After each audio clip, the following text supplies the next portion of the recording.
Boa noite, meu nome é Jorge. Eu era um experiente policial militar no estado do Rio de Janeiro. A história que irei contar agora ocorreu em 1985, mais precisamente na favela da Mangueira. Desde a década de 60, a cidade do Rio vem passando por uma onda incontrolável de crimes, especialmente relacionado ao tráfico de drogas. Mas no ano de 1985, algo diferente estava acontecendo naquele lugar. Dezenas de corpos mutilados foram encontrados em alguns becos da favela. Mais ainda na densa floresta que circulava o morro daquela época. Era normal haver desova de corpos nessas comunidades, mas algo estava estranho, não parecia ser coisa de assassinos. Obviamente, a corporação e a mídia raramente noticiavam sobre esse tipo de evento e associavam essas mortes à onda de crimes que a cidade era refém. Mas no fundo, alguns de nós da polícia sabíamos que algo estava errado.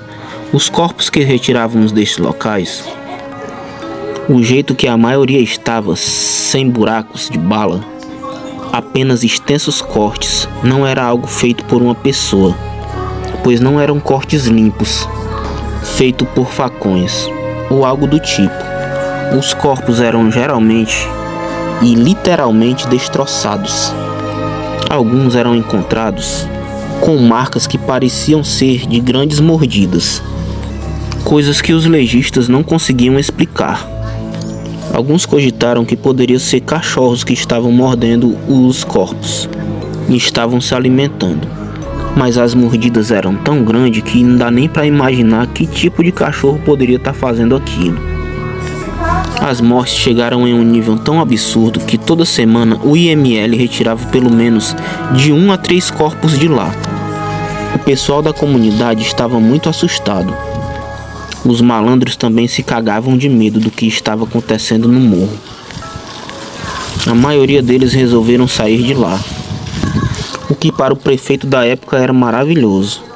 Um morro a menos para se preocupar, mas tudo era encoberto, como disse acima. Quase nada era noticiado pela mídia. Até que um dia, um filho de alguma família de classe média alta da zona sul do Rio desapareceu. E dias depois foi encontrado em pedaços,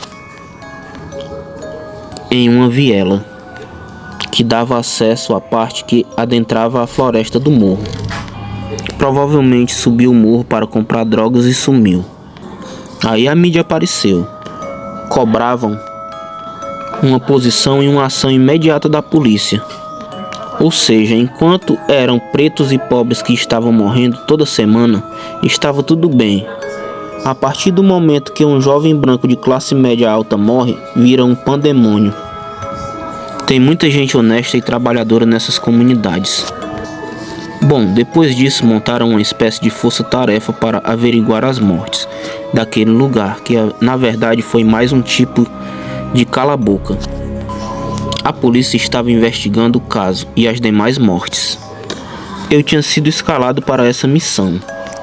O primeiro passo foi conversar com o pessoal da comunidade, o que era difícil, pois eles tinham muito medo de falar sobre o assunto e achavam que era coisas de traficantes, essas mortes, querendo tomar o controle do morro. Outros falavam que o lugar estava amaldiçoado e por isso tinha tantas mortes. Mas uma coisa todos concordavam: os corpos só apareciam quando eram avistadas sombras negras circulando o morro. Às vezes essas sombras passavam entre as vielas e até por cima dos casebres. Os dias foram passando e ainda não tínhamos uma solução para o caso, até que mais um corpo apareceu. Dessa vez foi o corpo do seu Zé Querino. Segundo os moradores, ele era um dos integrantes mais queridos e antigos da comunidade. Não iria se envolver com coisa errada. Até que decidimos passar noites naquele morro. E foi em uma dessas noites que tivemos um encontro com o inacreditável. Foi o mais puro terror que passamos em todas as nossas vidas. Estávamos em 6 policiais para patrulhar todo aquele morro. Tínhamos que nos espalhar em duplas para tomar mais espaço. Lembro de estar um pouco acima do morro com o meu colega Carlos. Era um pouco mais de 23 horas. Escutamos algo correr e pular entre os barracos. Pensamos que seria algum tipo de macaco que se assustou conosco. Daí corremos atrás para ver do que se tratava. Estávamos com um 38 e uma espingarda, pois era o que tinha naquela época. Entramos em um beco sem saída. O beco era muito escuro. Daí vimos algo se movimentar naquela escuridão. As luzes de nossas lanternas eram muito fracas, mal dava para enxergar. Aí demos voz de prisão. Quando fomos chegando mais perto, cada vez que nos aproximávamos, um cheiro de carne podre aumentava e escutávamos um rosnado. Aquilo com certeza não era uma pessoa, era um rosnado muito diferente, que se assemelhava a de um tigre. E o que é que fosse aquilo, era grande. Quanto mais nos aproximávamos, aquele rosnado foi ficando cada vez mais alto. As fracas luzes do barraco começaram a acender por conta do barulho. Foi aí que conseguimos enxergar o que era aquela coisa. Era como se fosse um enorme cão, parcialmente preto, com algumas manchas laranja pelo corpo. Aquilo era muito grande e ficou em pé como se fosse um homem. Quando aquela coisa se levantou, ficou muito maior do que eu e o meu companheiro, meu parceiro. Tinha longos dedos com garras enormes. Começamos a atirar. Aquela criatura solta um urro e se joga em direção aos barracos que estavam ao seu lado. A criatura consegue atravessar o barraco de madeira como se fosse papelão. Tamanha força aquela coisa tinha, que abriu um rombo nas paredes como se não fosse nada. Correu e pulou sem dificuldade alguma por cima dos barracos. Adentramos o casebre destruído, que aquilo acabou trombando com uma velha senhora que se encontrava ali e teve a infelicidade de ser dilacerada. Aí pedimos para pedir reforços. Tivemos que descer até o pé do morro onde estava a viatura, pois naquele tempo era muito difícil adentrar nas comunidades com o carro. No meio do caminho encontrei os demais colegas que estavam escutando o furdunço todo. Estava tudo muito escuro, mas era fácil seguir a direção em que a criatura tinha corrido.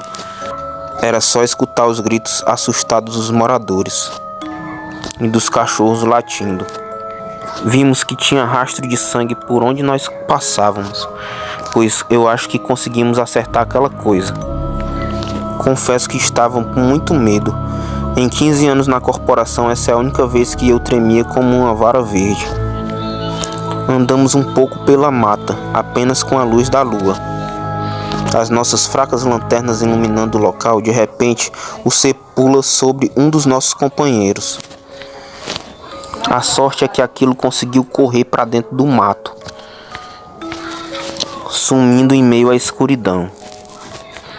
Depois desse evento, quase todos os presentes da perseguição ao cão infernal saíram da corporação.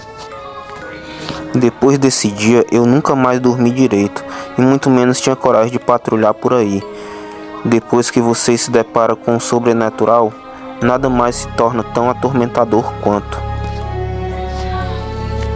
Boa noite.